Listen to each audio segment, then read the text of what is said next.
সকাল সকাল এক কাপ এনার্জি ড্রিঙ্ক না খেলে ঠিক হয় না।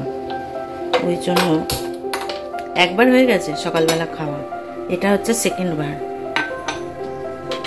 গরমকালে অনেকেই চা পছন্দ করে না, কিন্তু যাদের এইটা থেকে এনার্জি আসে তারা, আমার মনে হয় এইটা ছাড়া তাদের চলে না, ঠিক যেমন আমার। নমস্কার বন্ধুরা, আমি ইন্ডিয়া থেকে পিয়ালি বলছি। আমার পুরনো বন্ধু, নতুন বন্ধু, দূরের বন্ধু আর যারা কাছে আছো সকলকে জানাই পিয়ালি চ্যানেলে অনেক অনেক স্বাগত। তো যেটা বলছিলাম, এই এনার্জি ড্রিঙ্কটা না খেলে আমার একদমই নয়। আর এদিকে দেখো চা গেছে, জল ফুটে গেছে, তো আমি এই জন্য একটুখানি বানিয়ে নিই আমার মতো একটুখানি এনার্জি ড্রিঙ্ক। তোমাদের সাথে কথা বলতে বলতে হঠাৎ করে মনে পড়লো, আরে ফ্রিজ থেকে তো মাছটা বের করা হয়নি, তাই চলে গেছিলাম মাছটা বের করতে। কালকে বাড়িতে আমার পিসিমশাইরা এসেছিল, তো সেই জন্য আমার কর্তামশাই এনে দিয়েছিল এই যে কাতলা মাছ, আর এটা হচ্ছে চিনির জন্য চিকেন। প্রচন্ড গরম পড়েছে বলে চিনিকে এই কটা দিন ধরে দই ভাত খাওয়াচ্ছে, বেশ কটা দিন টানাও খেয়েছে। তাই আজকে ভাবলাম একটুখানি চিকেন দিয়ে স্টু করে দিই। আজকে একটা দিন দেবো, দিয়ে তারপরে আবার কালকে দই ভাত দেবো। সকালের দিকে দই ভাতটা দিচ্ছি আর রাত্রির দিকে চিকেন স্টু করছি, সেইটা দিচ্ছি। একটানা বেশি দই ভাতও খেতেও চাইছে না, কিন্তু গরমটা যা পড়েছে না, এই সময় এদেরকে একটুখানি একদম দই ভাতই দেওয়াটা উচিত।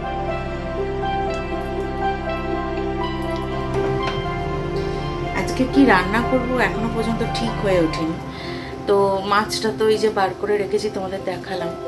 দেখা যাক, ভাবছি একটা পাতলা করে মাছ দিয়ে আলু বড়ি দিয়ে একটা ঝোল করব। আর কি আছে দেখে, সবজি কি আছে দেখি, দেখে কিছু একটা করে নেবো। কেন বলো তো, এই গরমে না রান্নাঘরে দাঁড়িয়ে থেকে এই এতক্ষণ ধরে রান্না করাটা না মানে পারছি না, জানো প্রচণ্ড গরমে কষ্ট হচ্ছে। তাই জন্য ভাবছি যে বেশি কিছু করব না, ওই দুটো আইটেম করব, ভাত করব ব্যাস। আর চিনুনির জন্য ঝোলটা তো করতেই হবে, ওটা আমি ডেলি এখন ঝোল করে দিচ্ছি দুবেলা। তাহলে চলো সাথে থাকো, দেখতে থাকো আর সঙ্গে থাকো। আমি চায়ে চিনি খাই না, একদম হালকা লিকার। দুধ চা খেলে তখন একটুখানি চিনি দিই, কিন্তু লিকার চায়ে আমি একদমই চিনি দিই না। তো আমার চা বানানো কমপ্লিট, এবারে বসে বসে একটুখানি গরম চাটা খেয়ে নিই, তারপরে কাজে লেগে যাবো। এইরকম হবে আমার হালকা লিকার। তাহলে চলো তোমাদের আজকে একটা জিনিস দেখাই।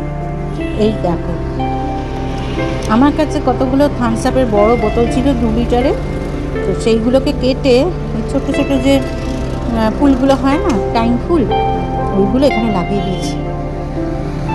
এরকম হয়েছে।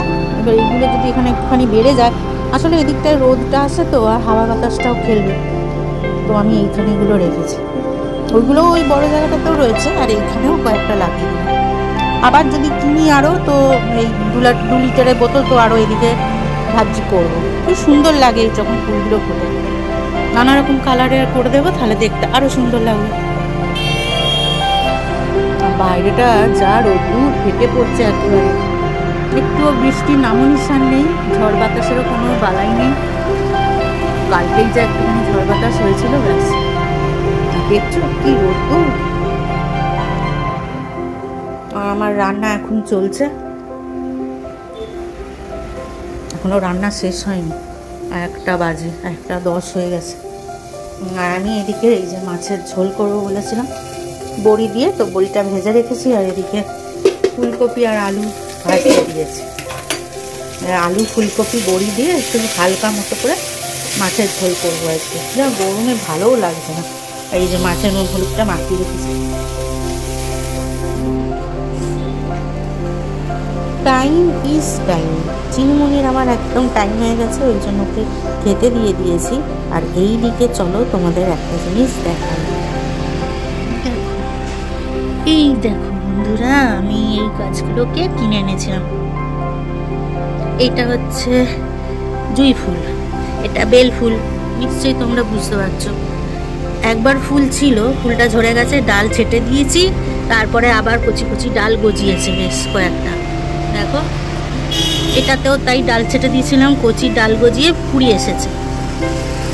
আর এই জবা গাছটা দেখো ফুরি এসছে, আবার ছোট ছোট পাতা গজিয়েছে, আবার ফুরিও এসছে। এই যে ফুলটা দেখা যাক, গরমে তো বলছে চাইনিজ জবা, গরমে নাকি ফুল মানে এটাতে হয় না, দেখা যাক কি হয়। আর এইদিকে তো এই যে দেখো তুলসী গাছটা, আর এইদিকে গাছে ফুল ফুটেছে, দেখেছো কি সুন্দর, কত সুন্দর কালার। ওইটা তো ফুটেছিল, এই দুটো গাছ থেকে আমি ওই দিকের ওই ছোট ছোট থানসাপের বোতলে গাছ করেছি। ব্যাস, আপাতত গরমে ঝলসে যাচ্ছি, এখানে প্রচন্ড গরম। তরকারিও প্রায় হয়ে এসছে, আর একটুখানি বাকি আছে মাছের ঝোলটা হতে, হলেই হয়ে যাবে। চলো বাইরে বড্ড গরম, আর পারা যাচ্ছে না, কেন ভিতরে যাই।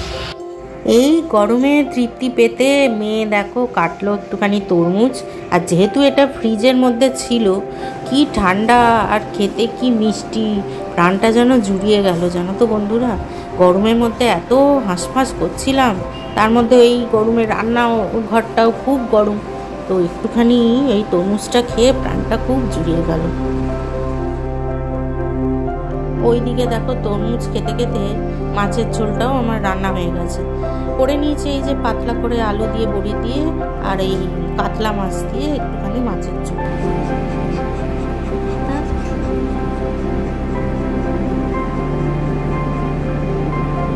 চিনি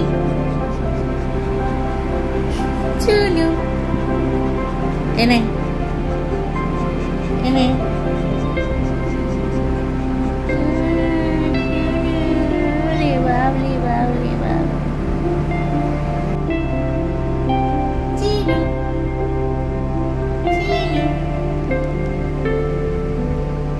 খাওয়া দাওয়ার পরে এখন আর দুপুরবেলা ঘুম হয় না জানো তো বন্ধুরা। একটুখানি এই গরমের মধ্যে এসিটা চালিয়ে চিমুনির সাথে আমরা খেলা করছি, আমি আর মেয়ে, আমরা বলতে আমি আর মেয়ে। আর এইদিকে চিমুনি দেখো, ওর কিন্তু ভাত খাওয়া হয়ে গেলেই ব্যাস, একটুখানি খেলেই তারপরেই নাক ডেকে একেবারে ঘুম, চার হাত পা ছড়িয়ে ঘুম। আমরা ঘুমোবো কি না ঘুমোবো তার আর কারোর দেখে দরকার নেই, ওর তো পেয়েছে ঘুম, ব্যাস চারটে হাত পা ছড়িয়ে কিরম ঘুমোচ্ছে দেখেছো।